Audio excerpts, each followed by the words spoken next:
off the double steal. Well, you got runners on first and third with a lot of speed, and you want to get a run. Let me use those cold bush beers for runners. Okay, I'm going to need one of those back. Well, this guy over here takes a big lead. He tries to distract the pitcher. You get 2 strikes on the hitter.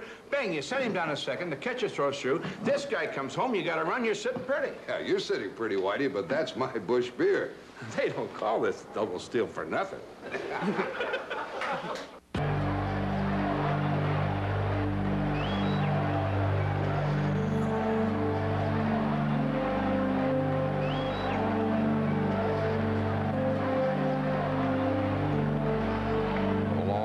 Here's the pitch, and it's a ball, 1-1. He's not the long ball threat from the left side. Pops it up. That'll be foul ball and out of play.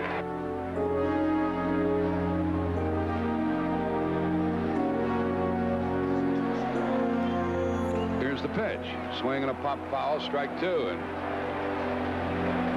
he's trying to pull the ball. First baseman and the third baseman guard the lines. Took a ball just outside. Here's the pitch. Smith corks one into right down the line. It may go. Go crazy, folks. Go crazy. It's a home run, and the Cardinals have won the game by the score of 3-2. And a home run by the Wizard. Go crazy.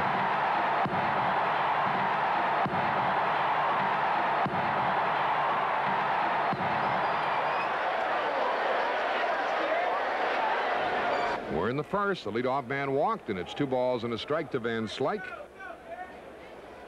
And here is the pitch. The runner going. It's high. The throw down there. He is safe. The ball goes into right field. The runner goes to third, and he's there with nobody out. The delivery is matter of fact. The cadence is disciplined. The exchanges are quick, often witty, and well pruned. All a steadfast hallmark to the man, his voice, and more than a half-century of broadcasting. The throw from Pena was in on the runner, and Ozzie couldn't get it. His fans call him Jack. He calls himself Buck. Whether you like or dislike sports, John Francis Buck is extraordinary. For this broadcaster is much more than just the voice of the Cardinals. Behind the mic is a man of deep compassion and genuine interest in other people. And he just happens to be one of the best play-by-play announcers ever. The pitch. Swing and a ground ball to first. The throw is to home in the dirt. Safe. Safe at the plate, and the Cardinals lead. How can people get so excited about a little thing like a baseball game? The pitch to Van Slyke. Swing and a hit up the middle. And the run might score. They bring him home. McGee throws home, and he is out, I think. Out at the plate. Out at the plate on a throw by McGee. But I don't think I'm sensational. The right-hander delivers to Carter, and a swing and a fly ball to short right field. And Slyke is there, and that's a winner! A winner! The Cardinals are 2 games out in front with 3 to play. What a game! What a game! I don't get goosebumps when I hear myself. He may not get goosebumps, but if you're a St. Louis Cardinal baseball fan, you know about Jack Buck and goosebumps. It's difficult to listen to him and not be part of the emotional high he creates as he calls each game. First pitch. Up high, ball 1. Like the ups and downs of the game itself, he can pull you up quickly and let you down gently. He's been called a genius of play-by-play. Swing and a line drive into right is a hit. Clark goes the other way and gets a hit. Now in his 4th decade of announcing for the Cardinals, he has called the pitches, the double plays, the home runs, the unbelievable, and the routine in more than 5,000 baseball games. Leary kicks and fires, and a bouncer up the middle to the second baseman. Sachs throws, close, out at first base. That was really close. At the core of what makes him tick is an avid baseball fan who, like a little kid, cannot wait to get to the park. A swing and a foul. Look out, folks. Into the seats it goes. 2-2. I feel the same excitement as a fan. Man, what time? Yeah. It's only 3 o'clock, my guy. We got another 4 hours. I wonder what the players are doing. I wonder how Danny Cox feels. He's pitching tonight. I'll talk to Whitey and see what he has to say about it. I'll talk to the other manager. Check some of the attitudes. Play ball. You know, let's get it on. And you see the people down here at this ballpark with a fervent approach that I don't think I've ever seen before. It means so much to them. Well, if it means a lot to them, it means a lot to me. Good evening, everyone, from Busch Stadium. He's been saying good evening from Busch Stadium since 1954. That's when the Cardinals hired him to team with Harry Carey. A year later, a former ball player, Joe Garagiola, was added to the Cardinal broadcasts. He would outlast both Carey and Garagiola. In reality, he's outlasted just about everyone, from broadcasters to players and managers to front office personnel. Around here, he's virtually an institution. Leadoff man is on, and here's a pitch low. Our business is not very objective. It's more subjective. Who pleases you? You listen to me, listen to Carey, listen to Garagiola, listen to Phil Rizzuto, listen to Vince Scully. We're all different. We're all different. The toughest job of broadcasting baseball in a city or for a team is to last long enough till the people get used to you. You know, the people weren't throwing any bouquets at me when I came here in 1954. And when I took over Harry's job, when he got fired, there was a lot of resentment toward me. You know, I didn't have anything to do with his getting fired. In fact, the day they fired him, they called me in. They said, "You want the job?" He'd already been fired. I said, "Yeah." They said, "You got his contract." And there were protests in front of the stadium about firing Harry. How do you think that made me feel? You know, I wasn't anything exceptional then. I don't think I am now, except that I've lasted this long.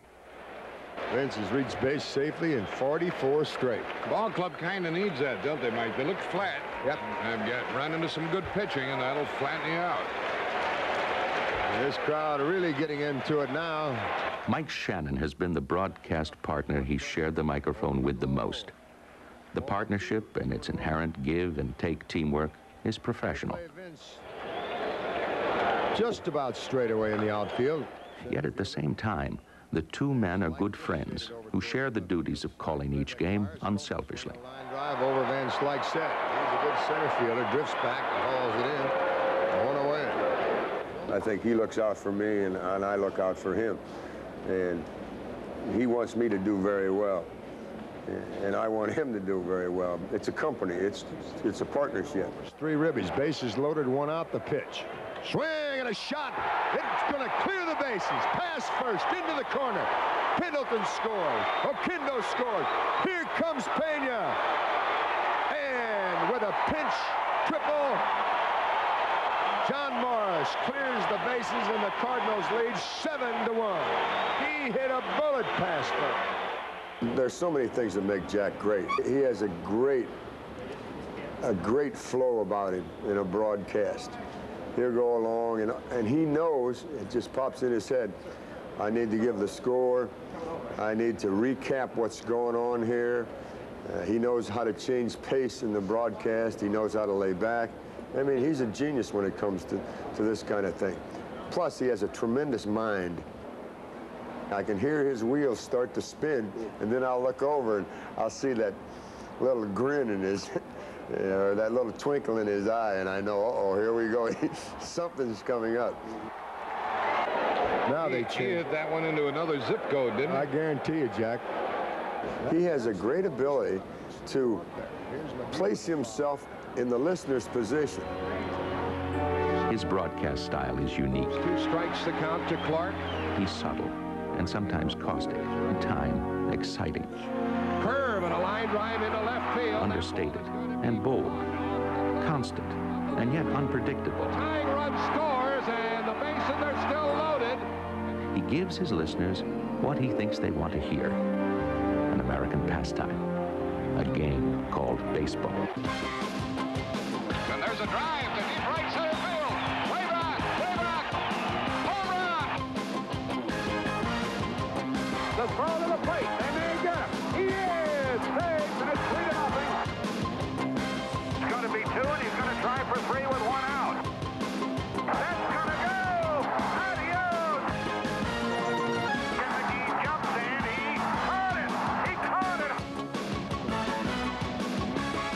from the belt to the plate. A swing and a miss, and that's a winner! That's a winner! A World Series winner for the Cardinals! Second and third, 2 out. 5-4 Dodgers, 9th inning. The Dodger right-hander is set, and here's his pitch to Jack Clark. Swinging a long one into left field. Adios, goodbye, and maybe that's a winner. A 3-run homer by Clark. He is a faithful accompaniment to his listeners' lives, almost as if he has always been there. Whether listening at work or at play, or even watching the game at Busch Stadium, or on television, his broadcasts of the Cardinal games over KMOX radio entertain millions of baseball fans over much of the continental United States. But his modest beginning could not have been farther from the announcing booth. A self-assured New Englander, as unaffected as a Midwestern cornfield, Jack was born in the town of Holyoke, Massachusetts, and grew up during the Depression.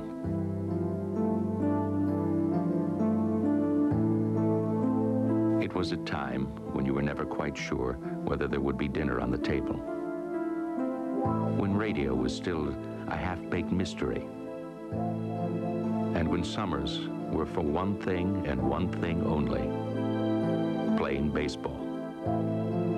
When summer came, you played baseball every day. That's the only thing there was to do. No bicycles, no TVs. You go out and let out a yell, come on out, and my God, there'd be 30 guys come out of the back doors. You know, you'd have a baseball game going in a minute. I probably played more baseball than a lot of these guys I'm looking at in the big leagues. You know, I played every day that you could, with a ball that weighed about 3 pounds. You know. It was a nickel rocket. You hit it and it blew up. You wrapped it with friction tape. After a while, that split. You put more tape on it. My God, you could hit with that thing in the ribs, man. You know, we had 2 gloves in the neighborhood. The catcher used one, and the first baseman had a glove. Those were the only gloves around. The exhilaration of losing oneself in summer and sandlot baseball was tinged, however, by plain reality and the day-to-day responsibilities of growing up during lean, hard times. There were 7 people in the family, 3 in a bed, and colder than heck in the wintertime.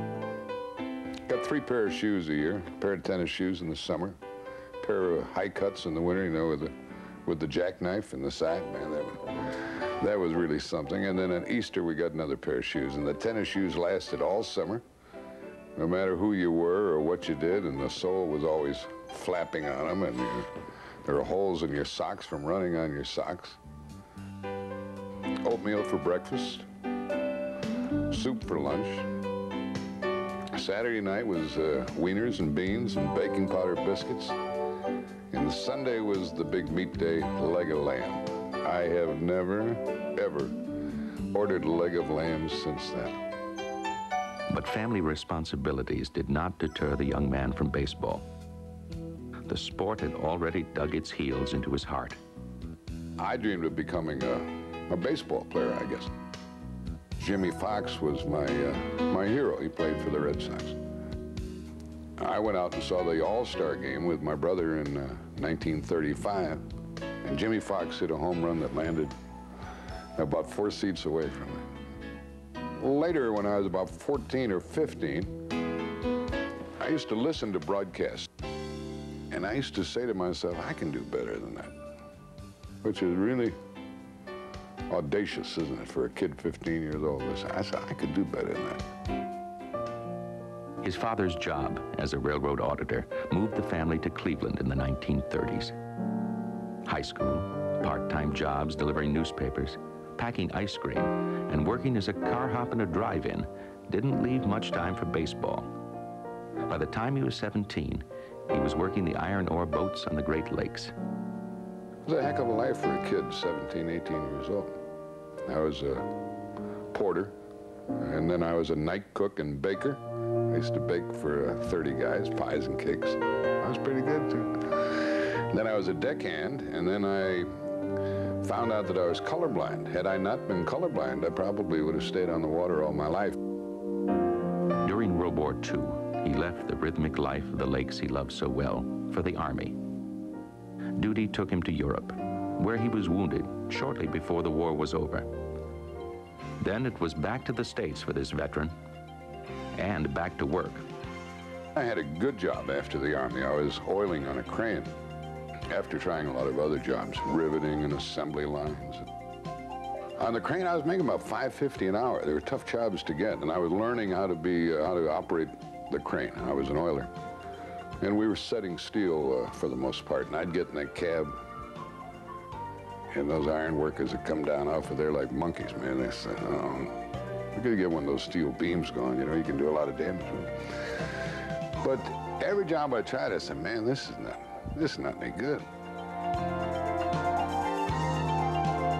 Maybe it was just Irish good luck, but his career as a baseball announcer was soon to be set in motion when he entered Ohio State on his GI benefits. During his college days, he broadcast a sports show on a university station. And in 1950, he auditioned for a position at a Columbus radio station that would prove to be the springboard for his announcing career. Nobody had been broadcasting the baseball there. I had done basketball and then football for the station. And they asked me if I could do baseball. I said, sure, I can. And I went out and I auditioned for the guy who owned the ball club, the general manager of the ball club. I walked into the office, and they put me in the ticket office, and they had a little intercom microphone. And I used that, and they sat out in the other room. They gave me the Sporting News baseball guide from 1949, and in the back of that was the play-by-play of the Cleveland-Boston playoff game of 1948 at Fenway Park. And they said, broadcast the game. You said you could broadcast baseball? Do it. I gave the lineups. I did about 4 innings. I walked out into the room. The guy said, go back in and finish the game. Now, you got to be an idiot, right? You got to be wacky to sit in a room with a book and do an hour and a half or 2 hours of a recreation out of a little play-by-play in the book. Fortunately, I'd followed the baseball so closely, and I knew the Cleveland team, and I'd known the Boston team because I grew up there, and I knew who was left-handed and right-handed. And I walked out, and he said, you got the job. I did baseball by myself. I did football, basketball, a record show, 2 sports shows a day at 5:30 in the evening and 10 o'clock at night. Made calls with the salesman and made $5,200 a year. $100 a week. I mean, I worked 7 days straight through.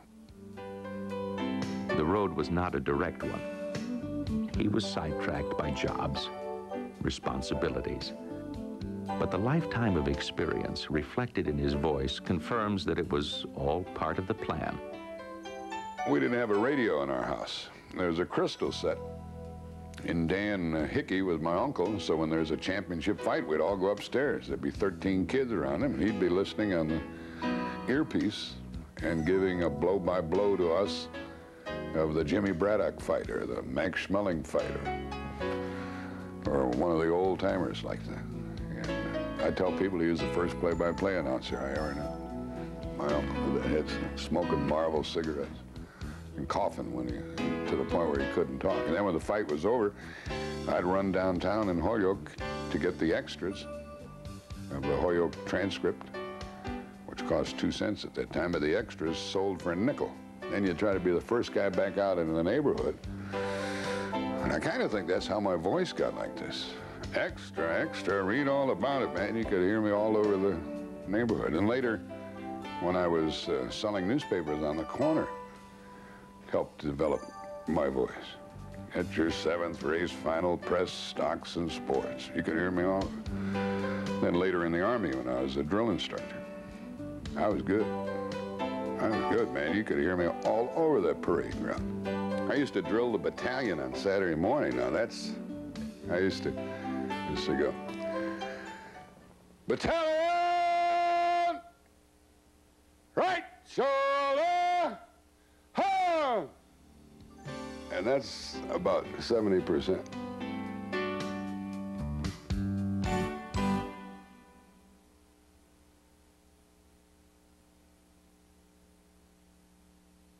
Games to none. Garber trying to send it into extra innings, and the pitch to Oberkfell.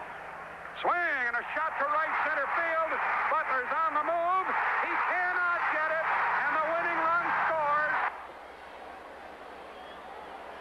His fans know him best as the voice of the St. Louis Cardinals, the ever-faithful play-by-play announcer with whom they share both the wins and the losses, the big hits and the errors, the joys and the frustrations. Baseball's newest member of the Hall of Fame, Jack Buck. But when he's not in the broadcast booth, you can often find him in front of a banquet audience, livening up the atmosphere with his glib, easy talk. It has all contributed to his reputation as a most sought-after Toastmaster. And in the well-chosen words of Mike Shannon, you have to believe it to see it.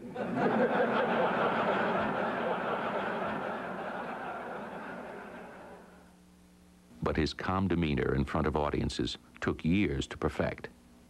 When I first got in this business and had to start speaking in public, I used to have to lean up against the table. My knee would be going so rapidly. I used to think my legs were going to collapse and I was going to fall down. I mean, the upper part of my body was rigid. The lower part of my body was shaking like I was hooked up to an electric outlet. He's generous with his audience, for he gives them a glimpse of himself through what he says and how he says it. He imparts humor, humility, compassion, and the very gifts he conveys in his professional life carry over to his private life, only a little more quietly. Well, Jack probably is about as compassionate a person you'll ever run across. He doesn't flaunt it. He almost tries to hide it. But I think because he's from the grassroots. And he's been on top, he's been on bottom. He has a great capacity for giving. He goes out of his way, he kind of relishes those select moments where he can give him himself. He knows what it feels like to be pushed back in the corner. He's been at every level of this business. He's been riding high, and the next thing he walked in and the guy said, "Hey, Jack, we don't want you anymore. You're fired, and you're flat on your back and out of a job." And I'm talking about a guy that had 3 or 4 kids and the house payments and car payments and zero. Much of his time is devoted to such charitable organizations as Cystic Fibrosis, the Epilepsy Foundation, the Heart Association, and the St. Louis Police Department, for which he works hard at making the plight of those less fortunate than he a little easier. And it's the smaller, less visible things, like the hospital visits, the encouraging words, just being there when someone needs a gentle hand. That's the ultimate expression of his generosity and compassion. You know, in this business of baseball and as broadcasters, we're so fortunate to be able to help people.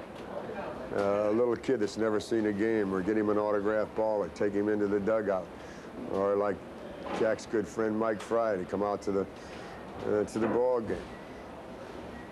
Jack really enjoys that. Being good friends with Mike Fry. He's a fellow who 17 years ago got shot in the neck in Vietnam, has been paralyzed from the neck down for 17 years. I used to see him in the hospital. I visited him in his home, now that he's out on his own. It was in the 1970s that he met Mike Fry during one of his many visits to the Veterans Hospital in St. Louis. He would come, you know, once a year. Other celebrities who got talking more to him, and I got to know him pretty well. This fellow veteran struck an emotional chord deep within him, and since then their friendship has grown. And I really, you know, look forward to seeing him, especially when he just happened to walk. Can walk into my room, you know, without be expecting, you know, him or anyone else. There's only been a few that have come back. Jack has been to the hospital, I think, just about every year on a certain day. Of course, if he can't make it, his wife Carol shows up. I didn't do that so I could talk about it when I'm being interviewed. I did it because it's fun to do. I would rather do something like that than to broadcast a baseball game. So there's a difference between Buck the person and Buck the broadcaster. Because I realize then that he cares. You know, he himself being a veteran, he was wounded in World War II. Consider him a real good friend. But, you know, he, like I said, you know, he just doesn't forget. There are others whose lives have been touched by this man. He tries to bring happiness to people in any way that he can. The all-timer, though, was when the kid came in the booth that was dying of cystic fibrosis. And, you know, Jack was the chairman of the cystic fibrosis, and this kid's only got another month to live, or 6 weeks, who knows, maybe 2 days. And he's sitting up there with his mother and father, and a foul tip comes back here. Not very many foul balls come into our booth. And this thing was going to go over in the next booth. It hit the guide wire, bounced into our booth, bounced up and hit the ceiling, came down, and rolled right in front of this kid. And the kid picked up the ball like that. Hell, Jack couldn't do the play-by-play for 2 innings. He was so broken up, you know, the tears coming down. I mean, you know, you ask Jack all of his thrills. That's probably his biggest thrill in broadcasting, is having that kid, seeing that kid's eyes, that ball. You know, it makes you feel privileged that you have the job and the opportunity to add to somebody's enjoyment. Makes me feel terrific. I would guess that there's some announcers who really don't get a kick out of it. I get a big bang out of it. I really do. I get a kick out of being able to go to a hospital and see a kid who is very ill, may or may not live, and being able to say to him, now you get well and you come to the ballpark, and I'll take you down the dugout, and I'll take you on the field, and I'll bring you up in the booth, okay? And the kid might smile for the first time in a long time. I get a big bang out of it.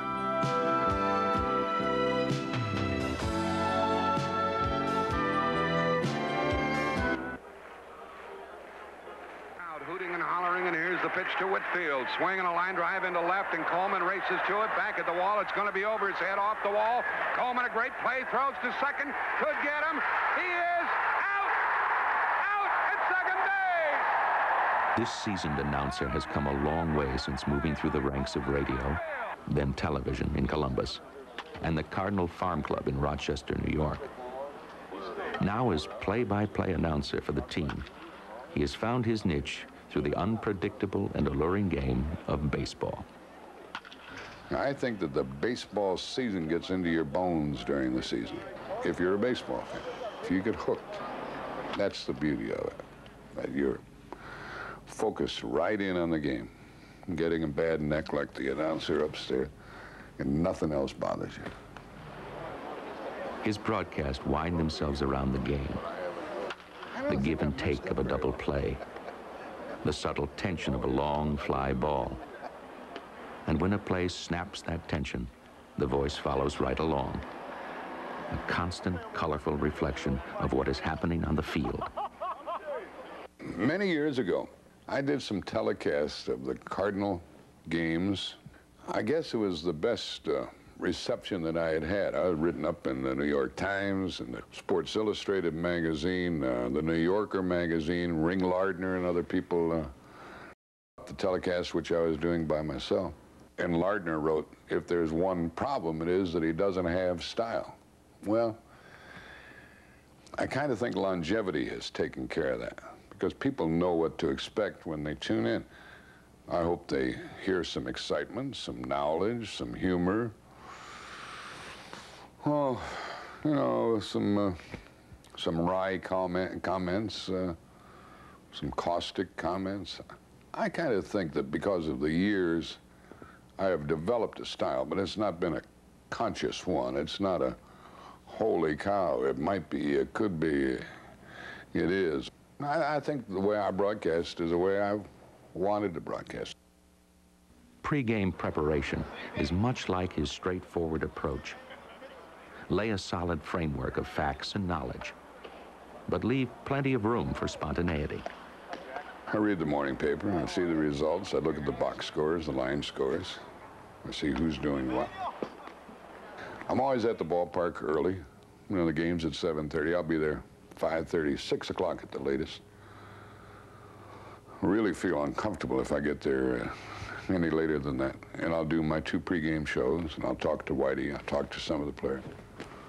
I'll talk to players on the other teams. Invariably, I'll stop in and see the umpires. Hey, Jack Buck can walk into that booth 2 seconds before he goes on, and he's had to many times. And he has such a tremendous mind that he'll get all of his work done while he's doing the broadcast and be caught up in 4 minutes. But he doesn't do that. He's out here 3 hours before. He still works as hard as anyone. I never will forget, you know, after a year or two, I'm trying to struggle and learn all this stuff, and I see Jack over there. He's reading his mail while he's doing the play-by-play, and I thought, my God, you know, it's hard to sit next to someone with that kind of talent. The advantages I have is being able to get to the ballpark early, talk to the players, ask some questions, and impart that information. There was a plate umpire that worked last night, a rookie. Well, I'm going to put him on the dugout show tonight, because he had a tumor up there that had been operated on, and he's behind home plate, jamming that mask on his head. Now, to me, that's a story, and that's something that I know that the listeners and the viewers don't know. But for all of his control, for all of his dedication to reporting baseball, it's the way he immerses himself in the game that brings his announcing full circle. For his involvement with the game and the individuals associated with it is nothing short of personal. If a new kid comes to the big leagues with a team, Jack goes out of his way to go down, to walk up to that individual, introduce himself. Hello, he said, my name is Jack Buck, and you're so-and-so, and you're from Pocahontas, Arkansas, and what's your dad doing? He takes a sincere interest.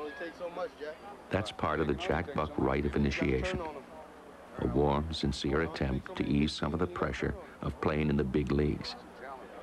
The rite of initiation for his broadcast partner, however, was a bit different.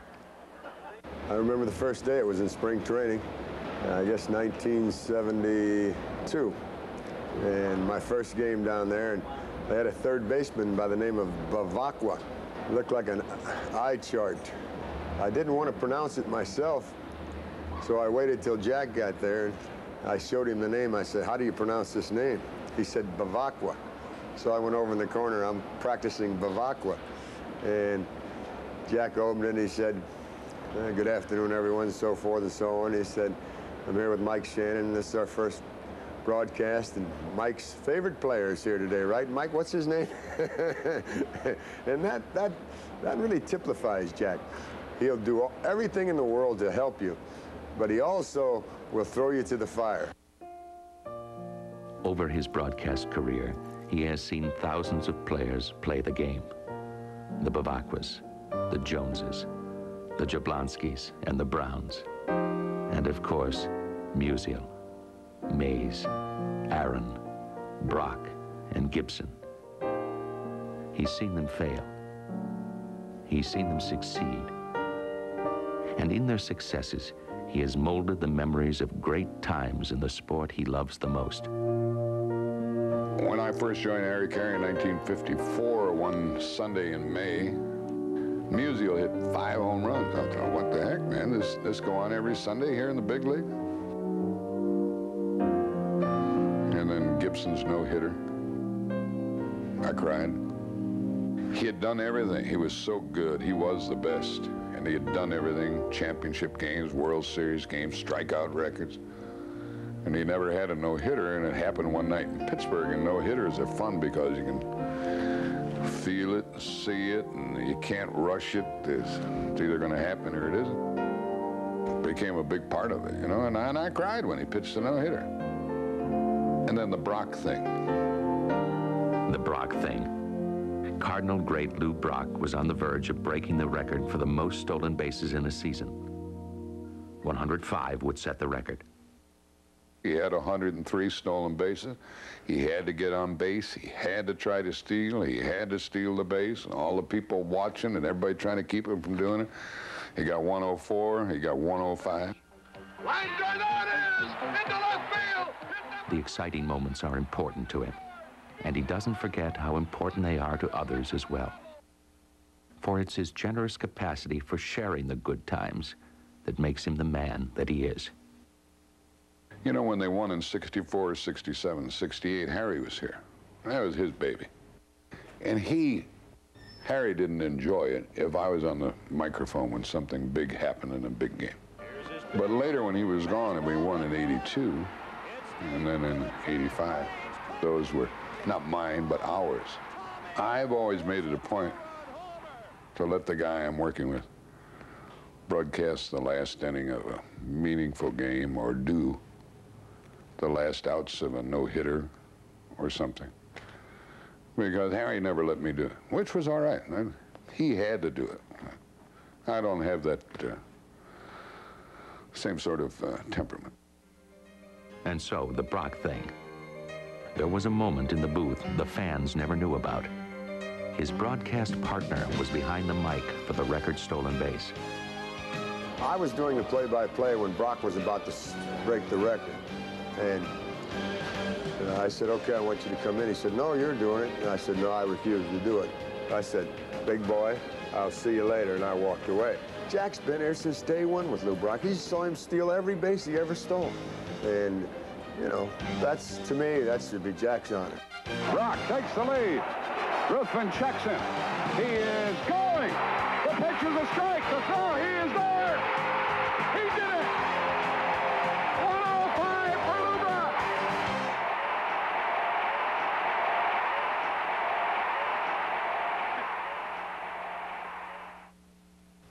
It's a base hit, and it may tie the game. One run scores. Hendrick crosses the plate. A double for Porter. It's 4-4. The throw-in gets away. There goes Porter for third base, and he's safe over there. Jack Buck seems to have the ability to make baseball fans across the Midwest stop in their tracks. All he does, actually, is report what he sees First pitch, ninth as inning, two strike teams of one, grown Sid men Green, play a game. with Rick Horton on the mound. But he sees this game called baseball with eyes that have seen thousands of games, each one different from every other one. Over the years, he and his listeners have become fast friends. They all know his name. He knows very few of their names. Yet there is a camaraderie, a charisma, a bonding that is genuine. Sometimes you don't even know you're talking. You're just doing it. But here, it's so exciting, and the ball club is winning. It's good. And then you get mail, and you get pictures. People name the kids after you. I got a picture of a fellow once. He said, here I am, wearing my Cardinal cap, listening to the game. Somebody took a picture of him. He's wearing a cap. There's a radio. And somebody took a Polaroid shot of him. From humble and modest beginnings, through hard work to fine-tune a unique set of talents, he has gone to the heights of broadcasting, the Super Bowl, and the World Series. But it's not the championship games that provide his thrills. A well-played, exciting game of baseball is what he loves the most. And he takes winning and losing as seriously as the players. People ask the question all the time about what my favorite sport is. And the answer is winning baseball. You know, I've had the pleasure of doing Super Bowl games on television and radio. Championship games, playoff games. But winning baseball is the answer to that. The hardest thing for Jack is to watch the baseball team lose. I mean, he lives and dies with this baseball team, and I mean, he gets to be a damn wreck when they're going bad. You know, that's the kind of person Jack is. He wants to grab and extract every piece that he can out of his ability, and he thinks that everyone else should do that. And when he sees someone not doing that, it really irritates him. More than 5,000 baseball games, millions of individual calls, strikes, balls, hits, outs, home runs, and errors. In all of those moments, he says he doesn't really have a favorite one, but his fans do. The League Championship Series against the Dodgers in 1985. A game-winning home run by Ozzie Smith, and a phrase Cardinal fans still talk about. Go crazy, folks. Go crazy. I try to think back after that, and I kind of think, to be honest about it, I kind of think that I might have had that phrase cross my mind maybe a while back, you know, a month or so before. Open day in the American League playoffs. When he hit it, and I said that, I indicated to the engineer to turn the crowd up, and I stood up and I looked over at Colin Jarrett, the engineer, and I said, why did I say that? And I really thought it was awkward and wrong. And it turned out to be right. For more than a half-century, his broadcasting instincts have been right most of the time. The best announcers have a way of doing that. Smith corks one into right down the line. It may go. Go crazy, folks. Go crazy. It's a home run, and the Cardinals have won the game by the score of 3-2 on a home run by the Wizard. Go crazy.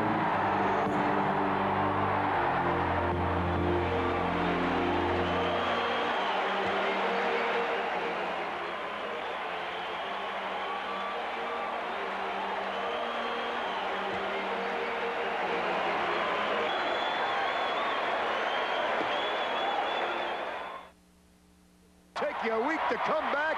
It goes over the Stadium Club. Over the Stadium Club, a 3-run homer, and it is now 11-1. That's the way it ended as Rick Horton got the save. Dowley picked up the victory. The Cardinals are now 39-22. On this homestand, the Cards are 4-1. They're even against Pittsburgh. 3 wins, 3 losses this year, and the lead over the Cubs is 6 games. Bob Forsch against Rick Russell tomorrow night. 7:20 is dugout time for the 7:35 game. And 11-1 was the final. Good night from the ballpark. One Sunday in May, Musial hit 5 home runs. I thought, what the heck, man? Does this go on every Sunday here in the big league?